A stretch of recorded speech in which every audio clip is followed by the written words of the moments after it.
एक बार यमराज जी भगवान नारायण से भेंट वार्ता करने के लिए विष्णु लोक पहुंचे। द्वार पर गरुड़ जी अपने किसी मित्र पक्षी से बात कर रहे थे। जैसे ही यमराज जी आए, यमराज जी ने देखा, गरुड़ जी ने प्रणाम किया।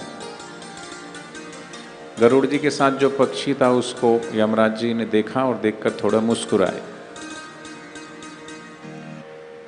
और वो भगवान से मिलने के लिए अंदर चले गए।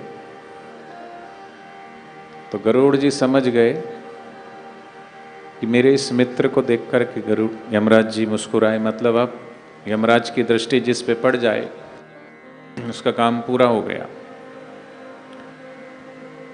जैसे ऐसा भी बोलते हैं कि जो लोग शनि मंदिर में जाते हैं तो शनि देवता के फेस टू फेस डायरेक्ट दर्शन नहीं करना चाहिए। शनि की दृष्टि हम पर सीधे नहीं पड़नी चाहिए, तो साइड से उनको तेल चढ़ाया जाता है, उड़द की दाल चढ़ाई जाती, कुछ लोहा कील वगैरह शनि के प्रकोप से बचने के लिए, क्योंकि शनि की दृष्टि जिस पे पड़े तो फिर ऐसे यमराज जी की दृष्टि उस पक्षी पर पड़ी तो गरुड़ जी समझ गए। तो गरुड़ जी ने सोचा कि अब इसकी मृत्यु निकट है, क्यों ना इसको इतनी दूर छोड़ के आ जाऊं, इतनी दूर कि मृत्यु से भी इसकी पहुंच ना हो, बहुत दूर तक उसको। गरुड़ का जो वेग होता है चलने का, तो वो मन की गति के हिसाब से चलते हैं। वो बहुत दूर छोड़ के आ गए और निश्चिंत हो गए कि हाँ चलो अब। फिर यमराज जी बाहर निकले तो गरुड़ जी को देखा, फिर मुस्कुराए। तो गरुड़ जी ने पूछ लिया कि आप आए थे तब भी मुस्कुराए थे, तब आपकी मुस्कुराहट का रहस्य तो मैं समझ गया था, लेकिन अब क्यों मुस्कुराए? तो यमराज जी बोले गरुड़ जी से कि मैं आया था तो जो पक्षी था ना यहाँ, तुम्हारा मित्र, मैं ये इसलिए मुस्कुराया कि मैं देख पा रहा हूँ कि इसकी मृत्यु तो यहाँ से इतनी दूरी पर है और ये यहाँ कैसे बैठा है, मैं इसलिए मुस्कुराया था। अब इसलिए मुस्कुराया कि जहाँ इसकी मृत्यु लिखी थी तुम खुद छोड़ के आ गए उसको वहाँ हैं? जाको प्रभु दारुण दुख देही ताकि मति पहले हर ले।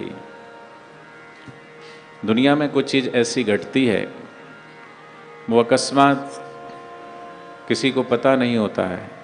किसको पता था कि कंस जिस बहन को लेके जा रहा है उसी का 8वां पुत्र उसकी मृत्यु का कारण बनेगा। थोड़ी देर पहले तो बड़ा हर्ष और उल्लास से मना रहा था, लेकिन आकाशवाणी हुई तो तुरंत अपने ही बहन को और बहनों को जेल में डाल दिया।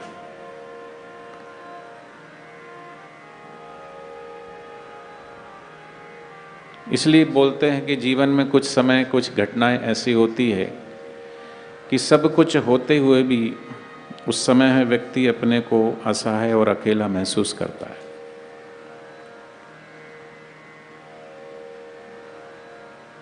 जैसे सीता जी का हरण हुआ तब सीता अकेली थी, राम जी भी पास नहीं थे, लक्ष्मण जी भी नहीं थे। जिनके 4 पुत्र हैं, लेकिन दशरथ जी की मृत्यु हुई तब भी दशरथ जी अकेले थे।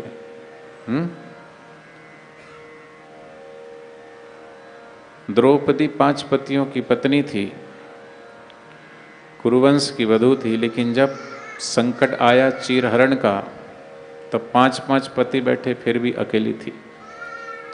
तो कई बार ऐसे विधि के विधान को समझ पाना बड़ा मुश्किल होता है, लेकिन उसको स्वीकार करने के बजाय और कोई दूसरा चारा भी नहीं है।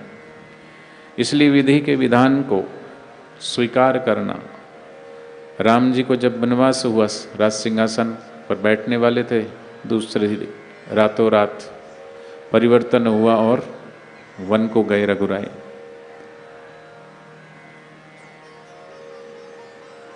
तो दोष कोई मंत्र को दे रहा है, कोई केकई को दे रहा है, पर गुरु वशिष्ठ जी ने समझाया कि न मंत्र का दोष है न केकई का दोष है।